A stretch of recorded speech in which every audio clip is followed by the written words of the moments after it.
Princess here, and welcome to my channel. I hope you are doing well today. Hello. It's so good to see you. Hello. I sincerely hope things are going well for you, and you are enjoying the, winter season now. So yeah.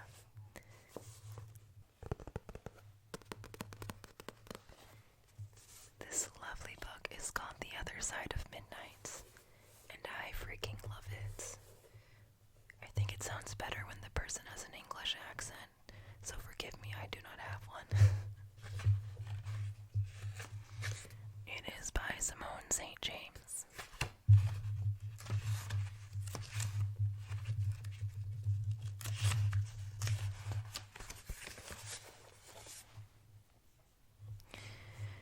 Chapter 1. London, 1925. The man who sat before me at 7 o'clock on a Tuesday evening was lying. He'd come with an impeccable reference from a barrister client of mine, and though he was barely 35, the tailoring of his three-piece suit and the glint of his watch chain spoke of success. He wore power easily in his posture and the set of his shoulders, like a man accustomed to it, and yet the problem he said me was not only trifling, it was false. He dropped his gaze to the table, where my fingers rested over his, and I took the opportunity to study his face undetected. Slender, clean-shaven, almost handsome, but not quite. Something about the width of the temples was off, and an absolute seriousness marred his expression, suggesting no sense of humor. His brows were drawn down as though something weighed on him, and his mouth was pulled into a grim line as if he was thinking of something terrible.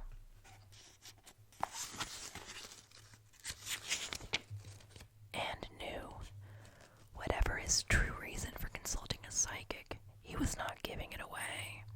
I glanced at the clock on the mantel. We'd been here for an hour already. I'd earned my shillings. The man looked up at me, uncomfortable in my silence. I wonder, perhaps... Hush, I said. You must not interrupt. It never occurred to him to obey. It's just that, Mr. Baker, if you cannot let me concentrate, I have no hope of finding your sister's brooch. I gave him a stern look, the black beads on my dress clacking. I was prolonging things needlessly now, but he'd annoyed me, and I was admittedly peevish. Please concentrate. Picture the brooch in your head. See it in as much detail as you possibly can. Picture where you last saw it. He sighed, shifting in his chair. Sorry, our house has a few noises. Anyways, as if it hadn't been he who'd come to waste my time this evening. I suppose I'll try again. He would fail. The brooch he'd asked about did not exist. I'd known as much as soon as I touched him. What I didn't know, what his touch hadn't told me, was what he actually wanted from me. And here I was, trapped at the little table in my sitting room, hungry, my cold supper waiting for me in the kitchen.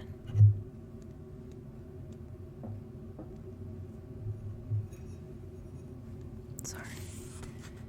My kitchen.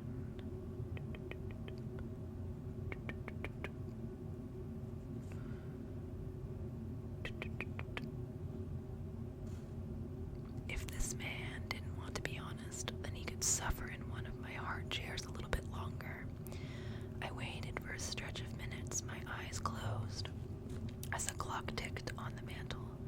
It really isn't coming very clearly, I said at last.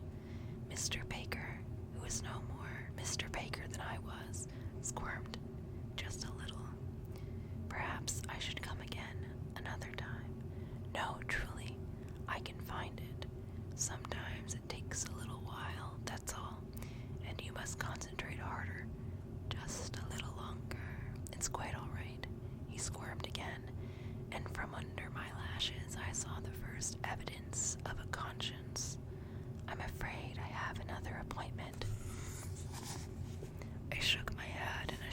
frustration and lifted my hands from his.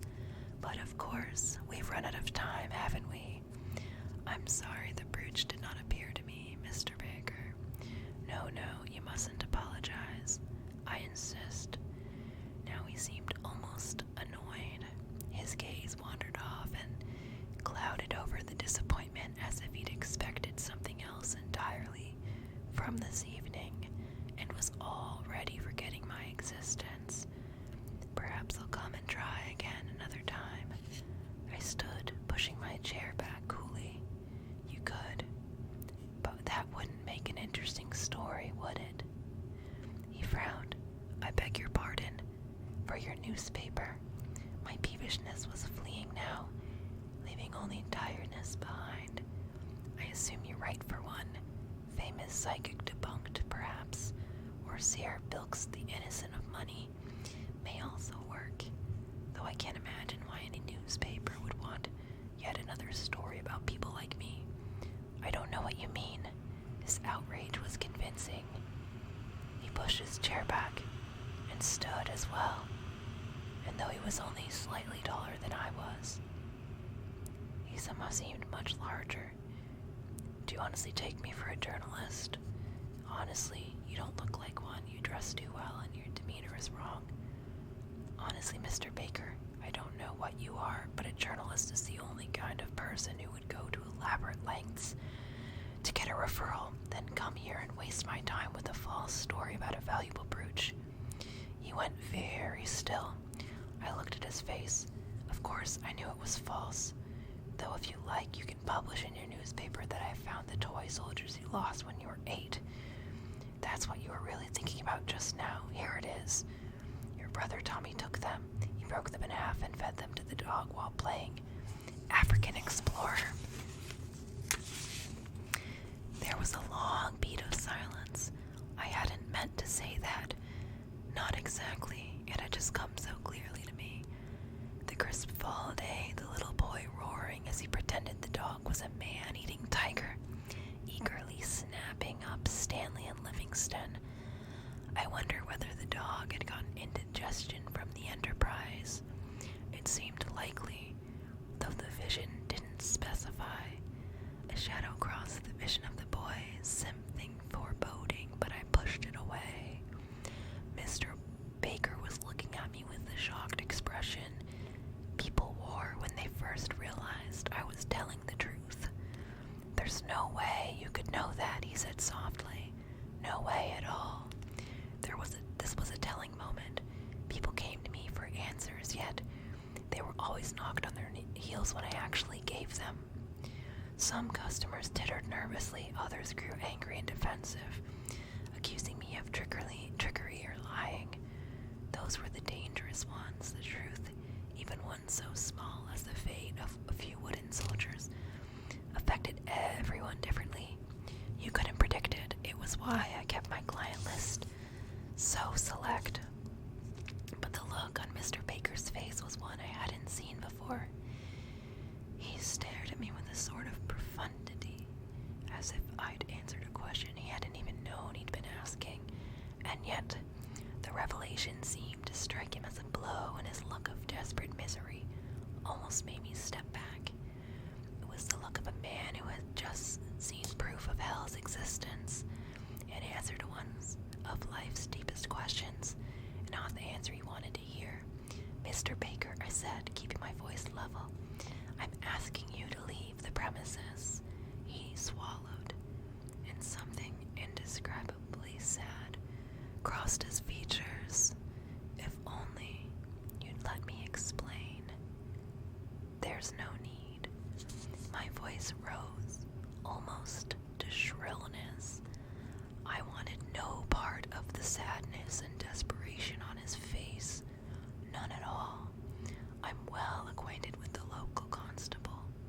If you don't leave, I'll have no choice but to send for him. It was a bluff. The local constable thought me a hussy when he thought of me at all. But Mr. Baker only looked ashamed. He took an expensive handkerchief from his pocket. I'm sorry, he said, tapping his forehead and looking away. Good night. And then he was gone. Without another word to me, my front door shutting on the back of his well-cut suit. I still had no idea why he'd come, what he'd wanted, or even why he'd left so quickly. I told myself the most important point was that he had gone. You're a woman alone in this job, my mother had taught me. You must never take chances. I sighed into the lonely quiet of my sitting room.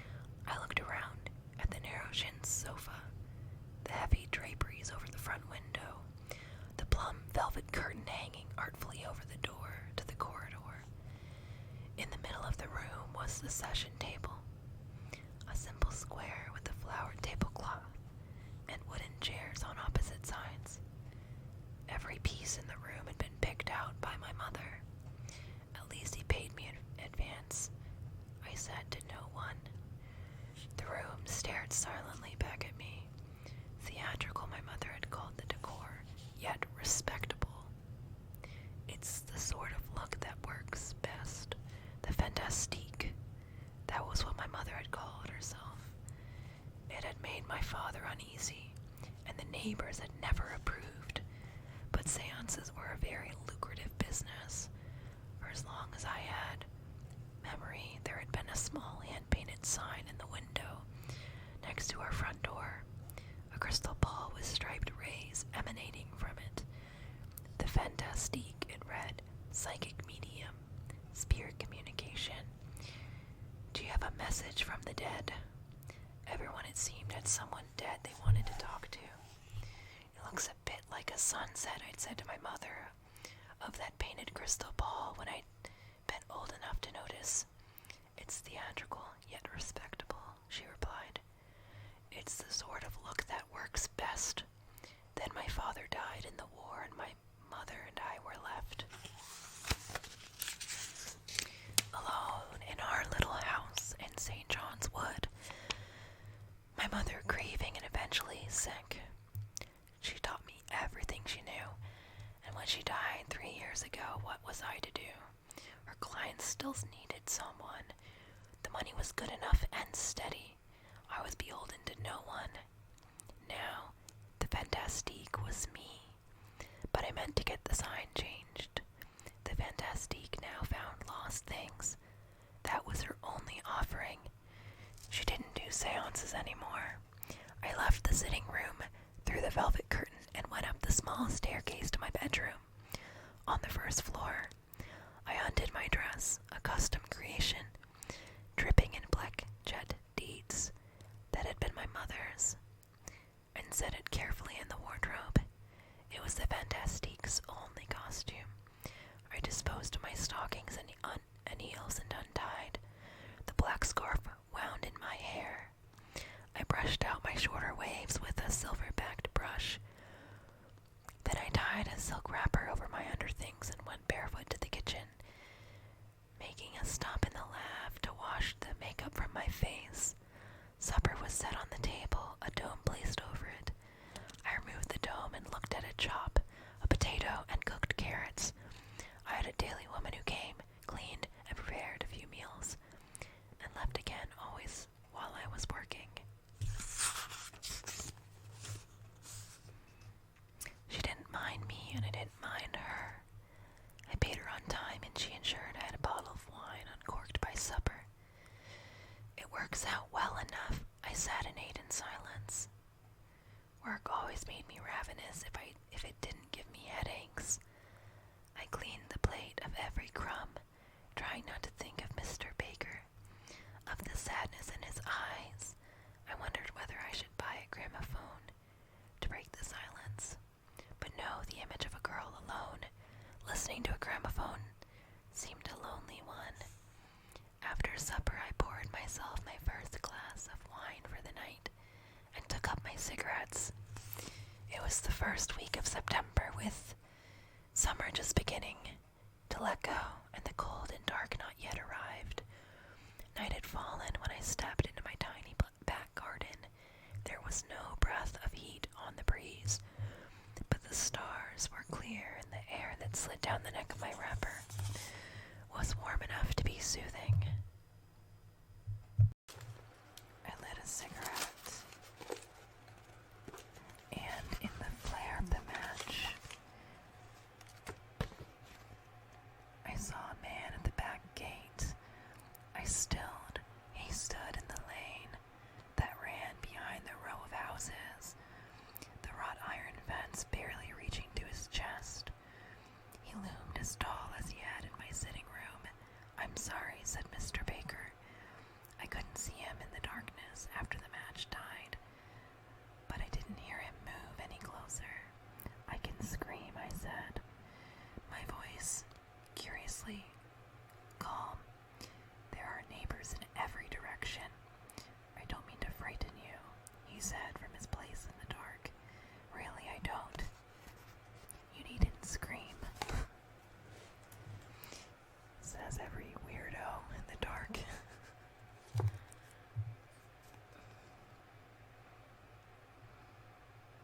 I took a drag of my cigarette, thinking I was still close to my back door, close enough to duck inside if he came at me. I hadn't been lying about the neighbors. I wasn't friends with any of them, but they would at least come to investigate if I screamed. I felt horribly vulnerable in my wrapper and bare feet. The makeup scrubbed from my face. "Look," I said, "just leave. I don't know how else to make this clear. I'm not selling what you're buying. Dear God, it's not like that. It's nothing like that." Even through his desperation, he sounded disgusted. I apologized for what happened in there. I was rather shocked. I hadn't expected the truth. "Of course you didn't. I can explain all of it," he said. "You're right. The brooch was a lie. I had a good reason. I had to see you for myself. See what kind of person you are." It was important. I sipped my wine. I still wanted nothing to do with whatever drove him. But I was a little curious despite myself. Perhaps I'd find out why a powerful man had taken the trouble to come to a paid psychic on a Tuesday night. And did I pass? He made a hoarse sound that was almost laugh. It was unpracticed, as if it was a sound he'd never made before. "You find lost things," he said at last. "You really do. It's my specialty." You knew what I was thinking. Exactly what. He cut himself off, then made the hoarse sound again. Only this time it sounded like grief. "Ellie Winter," he said. "You have to find my sister." I shook my head, a senseless weight of dread filling my stomach. "No. Oh, no. I don't find people. I made that clear to you from the beginning. I make it clear to every customer. I know. You told me. No exceptions, Mr. Baker." "My name isn't Baker," he said. "It's Sutter. George Sutter." And hoped I was wrong. I'm sorry. There was a long beat of silence in which I stared into the dark and hoped I was wrong. And none of this was happening, not ever. "My sister is..." The man at my gate stumbled over the words. "My sister was Gloria Sutter." My cigarette fell to the ground. "Gloria is missing. Gloria is dead." My vision blurred, black circles overlapping black circles. "She got herself murdered," he said. "But before it happened, she left me a note. It said, 'Tell Ellie Winter to find me.' Now what do you think that means?" I couldn't answer. I was lowering slowly to the paving stones in my garden, my knees giving way almost gracefully, the wine glass clinking to the ground and rolling away. George Sutter said something else, but I didn't hear it. I had raised my arms and locked my hands behind my head, squeezing my arms over my ears, blocking out the world and everything in it. I closed my eyes and felt the cool silk of my dressing gown against my cheek, and I never wanted to get up and feel anything else again.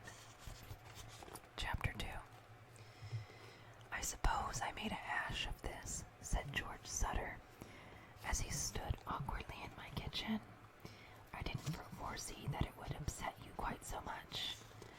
I was seated at the table where he'd ushered me to get us out of sight of the neighbors. I blinked my dry eyes and felt the world come slowly back into focus. It was something of a shock, I said. You seemed quite distressed. He stayed standing close to the door to the back garden, as if my emotion was contagious, and, though his expression was as controlled as ever, I thought I saw a hint of disapproval. I didn't know you were friends. We weren't. He waited, but when I didn't elaborate, he said, you were in the same business, and I know how competitive Gloria was. You were rivals. I looked up at him. I find lost things, I said. Gloria was a spirit medium, communicating with the dead from the other side. Soldiers, yes, he said. That is not the same business, I told him firmly. Not at all. He frowned. If you say so, but you knew each other. We were acquainted. I felt in control enough now to force the words through my lips. When did she die? Last night. He looked away, his lips thinning. She was at one of her sessions, a ghost hunt in a house. I shook my head. Gloria didn't do ghost hunts. She did seances in the privacy of her own rooms. Are you saying she was on location? Now he looked confused. She was at some sort of session, or so I was told. At a private home, with a group of others, yes. I digested this. And what happened? The misery I'd glimpsed in my sitting room came over his face again. Someone stabbed her, he said, his voice flat. A single wound to the heart. Then he dumped her body in a nearby pond. I set my hands on the kitchen table, feeling the coolness of the wood on my palms. I took a shaky breath. Sutter finally grasped the second kitchen chair, the one my mother had always sat in, and lowered himself onto it. What about the note? He asked. Tell Ellie Winter to find me. What does that mean? I looked at him for a long moment. You don't know much about what your sister did for a living, do you? He regarded me steadily back. We weren't close. Gloria told me her family disowned her, I said. After her other brothers died in the war, his control had returned, and now I could tell he was choosing his words carefully. There were 3 others, yes. That explained the shadow I'd seen over the little boy with the soldiers. 3 brothers, all of them dead in the mud of France. Gloria had almost never spoken of it. You 2 were the only ones left, and you weren't speaking. He showed no flicker of emotion. My parents disowned Gloria when she took up her profession during the war, taking money from people and pretending to talk to their loved ones. It was ghoulish. She made a living from grief. It cut my parents to the bone. After our brothers died, it was too much for them to forgive. His tone implied he agreed with this wholeheartedly. And of course, she simply had to be so showy, going to wild parties with her lovers, getting her photograph in the papers. It was shameless. She never cared about the rest of the family, never cared about anything but herself. She never once asked our family for forgiveness. Having a good time was the only thing that mattered. Perhaps he was right. I never did any of those kinds of things, of course. Not anymore. Not ever again. George continued. Last year, our mother died, and our father is now in a hospital for the elderly. Age has taken his faculties. Neither one of them had spoken to Gloria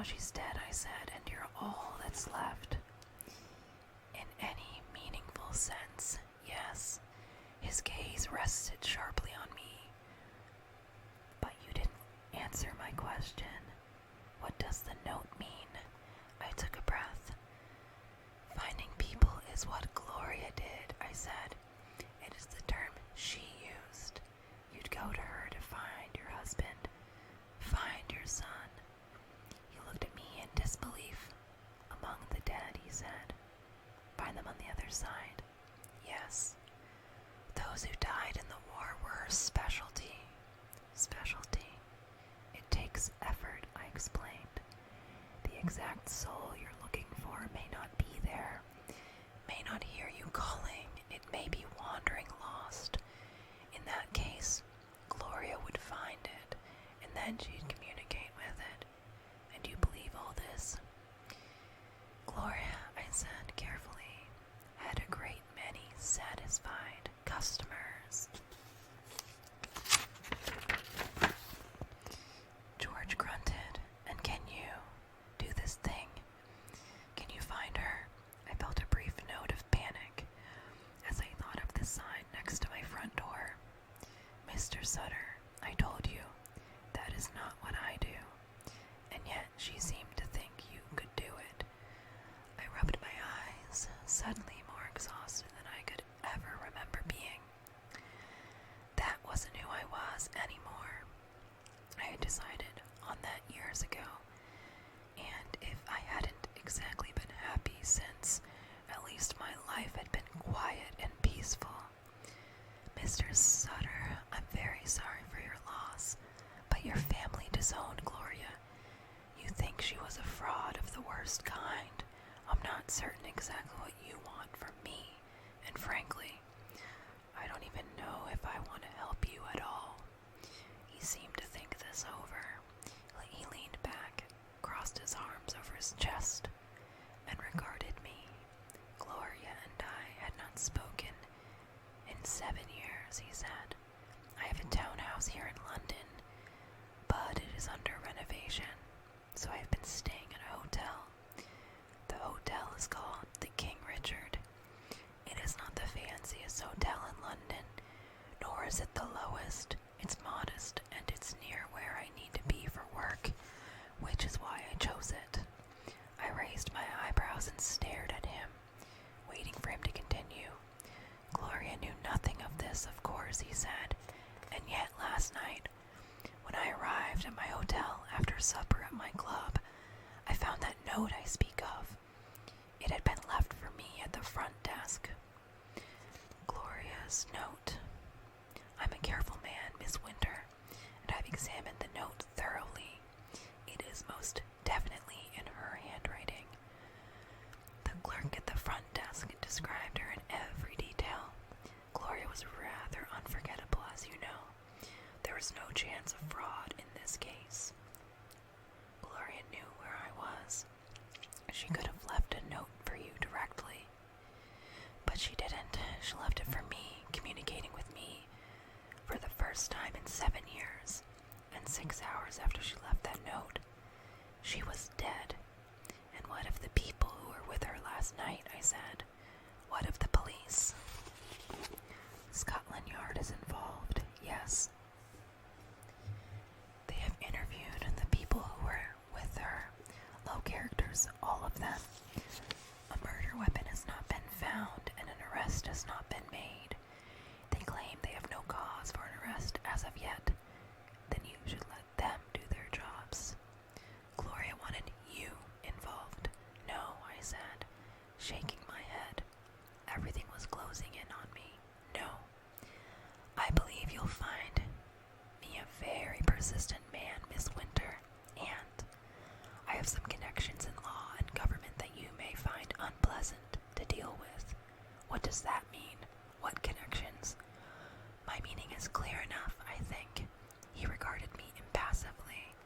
I wondered who he worked for, where he'd collected such power. I'd never broken a law in my life. But a pulse of unease went down my back. I didn't want complications. I wanted simplicity. Something told me that no matter what I did, I wasn't going to get my wish. Why did you come here? I was almost trembling with a sudden spurt of anger. Why did you pretend to be Mr. Baker? What did you think you would accomplish? He uncrossed his arms, frowning. I had never heard of you before. I received the note, of course. The of course was dismissive, as if it were ridiculous to think a man so important could have heard of me. I checked into who you were and discovered that you are some kind of psychic. I assumed you were a fraud, as most psychics are. Before I involved you in my sister's case, I wanted to myself, and I just had to go and prove myself to you, didn't I? I said bitterly. I'm sorry to disappoint you, Mr. Sutter, but I will not help you. I do not find people on the other side. I do not speak to the dead. I won't do it for you, or for Gloria, or for anyone. I pushed back my chair and stood. It's late. Please leave. He sighed as if my continued denial was a wearisome chore. Miss Winter, you may not have a reputation to protect, but I do, I said. I can't have a man in my home this late. The neighbors only barely tolerate me as it is. He looked surprised. I have a wife and children, Miss Winter. You have nothing to fear from me. It doesn't matter. Despite my agitation, I tried to picture this man so perfectly contained, siring children on any woman. I failed. I only keep what reputation I have with great care. And so, I am again asking you to leave. He remained in his chair, looking up at me. I have no wish to compromise you. I will leave on one condition, and what is that? That you meet me tomorrow, after you've had the night to rest and think. I'll be in Trafalgar Square at 10 o'clock. Surely there can be no impropriety in public at that hour. I should have said no. I should have stayed firm, but I wavered. Perhaps it was because I wanted him to leave. Perhaps it wasn't. Miss Winter, he said again, as inexorable as a school teacher. I swallowed and nodded. His expression relaxed, almost imperceptibly, and he nodded in return. Good night, then. I closed my eyes as the garden door shut behind me. Under my eyelids, black circles overlapped black circles again. It was a vortex, pulling. Gloria's vortex.